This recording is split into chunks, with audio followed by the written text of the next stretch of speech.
Bien, esta segunda parte de la unidad número 2 tiene que ver con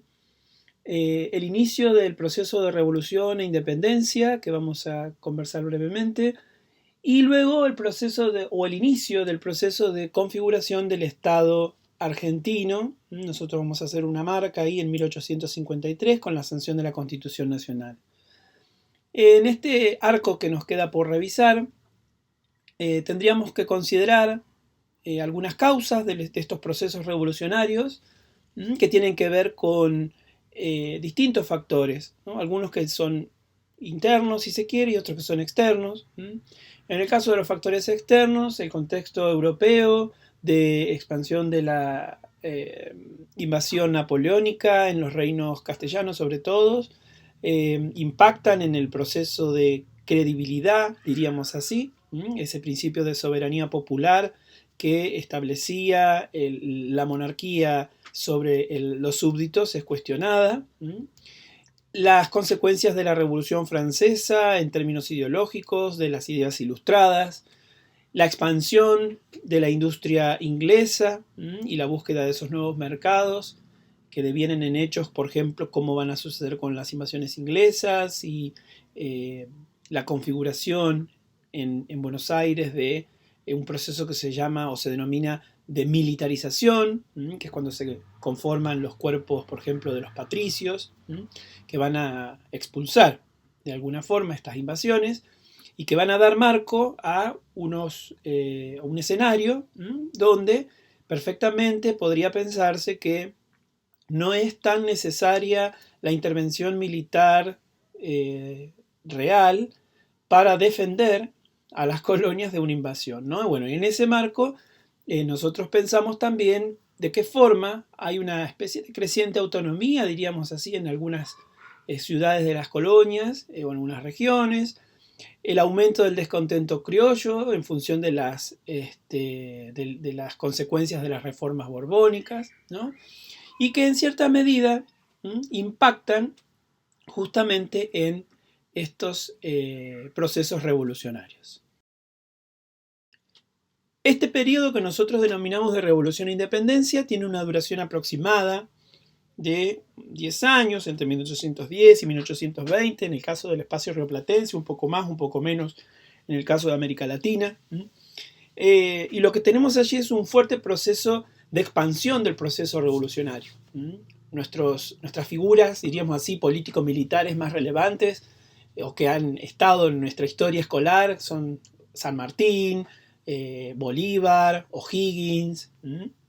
pero sin embargo, Manuel Belgrano incluso, pero este proceso tiene una dinámica, digamos así, compleja que nosotros no nos vamos a detener por una cuestión de tiempo, obviamente, y de contenido, pero que es muy interesante mirar cómo han ido impactando también en los procesos de configuración educativa. Ustedes después van a profundizar, por ejemplo, solamente el caso de Simón Rodríguez, pero en general podemos pensar que este contexto de la Revolución e Independencia genera un pensamiento ideológico y, por supuesto, que tiene incidencia en las miradas acerca de lo educativo. Allí, por ejemplo, nosotros nos vamos a detener para mirar algunas ideas referidas a Belgrano o a Moreno, donde ellos apuestan por la educación, en el caso de Belgrano, o la instrucción de las primeras letras, las escuelas, la fundación de escuelas de comercio y de agricultura, la Academia de Náutica y la Escuela de Dibujo, la aparición en escena de la educación de las mujeres en el espacio rioplatense como preocupación. Belgrano va a escribir sobre la educación de las mujeres, no porque aquí exista una igualdad en términos de los roles y los contenidos, diríamos así, que tienen que tener varones y mujeres. Lo estamos pensando en el contexto en el cual Belgrano desarrolla su ideario y en donde él se preocupa justamente de incluir a las mujeres en el proceso educativo. Por supuesto cuestionable, como todo lo que estamos leyendo, como todo lo que podemos leer, pero valorable en términos de ponerlas, digamos, en alguna manera en escena y dejar escrito eso, ¿no? Que eso me parece que es importante. El caso de Moreno, que es el más radical de los diríamos así, entre comillas, ¿no? De los patriotas de esa primera junta de gobierno, Moreno está pensando en ilustrar al pueblo, ¿no? En la educación en términos de, digamos, de ideal revolucionario que debe ser consolidado a partir de esa educación. De allí la importancia que él le da también a la información, a la instrucción y a la lectura. Va a ser uno de los aportes de Belgrano, de Moreno, perdón, es la fundación de la primera biblioteca pública de Buenos Aires. Lo cual allí también tiene ciertos elementos que podríamos llegar a discutir luego con mayor precisión.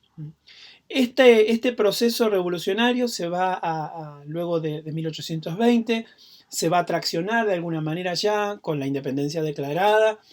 en un contexto de regionalización de poderes y donde después, en el caso de Buenos Aires, nosotros vamos a ver ahí algunos ejemplos, además de lo que va a aportarnos el texto de Bustamante Bismara acerca de los roles, de la configuración del rol del maestro y de la función que tienen los maestros. Podríamos pensarlo, por ejemplo, en tiempos de Rivadavia, qué pasó con la educación, con la introducción del sistema lancasteriano, la forma en que se organiza el gobierno de la enseñanza primaria, la creación de la Universidad de Buenos Aires, la búsqueda de profesores extranjeros, ¿no? La creación de colegios secundarios, ¿no? El Colegio de Ciencias Naturales y el Colegio de Ciencias Morales, pensando en un contexto donde la organización de esa incipiente educación a nivel más local, más de la provincia de Buenos Aires, tiene unas características particulares, ¿no? Este proceso de regionalización de los poderes económicos, sociales y políticos que comentábamos es lo que nosotros conocemos como el periodo de los caudillos, ¿no? Y esa lucha entre los unitarios y los federales da por resultado algo que nosotros más o menos tenemos en nuestra historia también, que es la aparición del rosismo, ¿no? La idea de la propaganda federal y el control ideológico de la sociedad también tiene un impacto en la educación en tiempos de Rosa, sobre todo en lo que refiere a la disminución del presupuesto que se destina a la enseñanza, ya a la no obligatoriedad de la instrucción escolar, a la supresión, digamos, de las escuelas estatales en la campaña bonaerense, o a la presión ideológica en los profesores para adherir a la causa nacional de la federación, ¿no? Para poder entregar los títulos. En paralelo con esto, vamos a mirar como última instancia un grupo, diríamos así, un movimiento intelectual, que es la generación del 37, donde lo que vamos a encontrar allí es un fuerte anclaje de la ideología liberal y una fuerte resistencia a este pensamiento de Rosas, ¿no? De alguna manera se evidencia una fuerte actividad política de oposición al régimen rosista. Y allí nosotros después vamos a trabajar en las actividades, sobre todo en el capítulo que vamos a leer de Oscar Terán,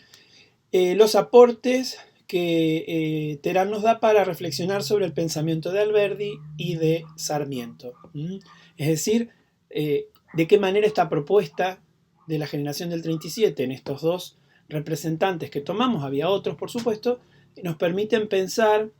la influencia efectiva que existe de la ideología europea en el proceso de configuración del Estado Nacional, pero también del sistema educativo nacional. Entonces allí vamos a ver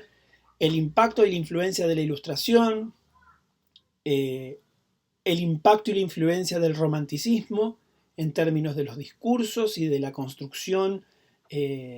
ideológica que se realiza de esta propuesta, y por supuesto el impacto político-económico que tiene en términos de las teorías acerca del origen del Estado, el rol de la propiedad privada, la igualdad, entre otros aspectos.